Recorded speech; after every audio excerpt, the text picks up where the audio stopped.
তৃতীয় শ্রেণীর কবিতা আমরা চাষ করি আনন্দে, রবীন্দ্রনাথ ঠাকুরের লেখা।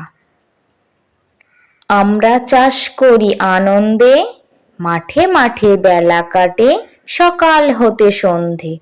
রৌদ্র ওঠে, বৃষ্টি পড়ে, বাঁশের বনে পাতা নড়ে। বাতাস ওঠে ভোরে ভোরে, চষা মাটির গন্ধে। সবুজ প্রাণের গানের লেখা, রেখায় রেখায় দেয় রে দেখা। মাতে রে কোন তরুণ কবি, নৃত্য দোদুল ছন্দে। ধানের শীষে পুলক ছোটে, সকল ধরা হেসে ওঠে।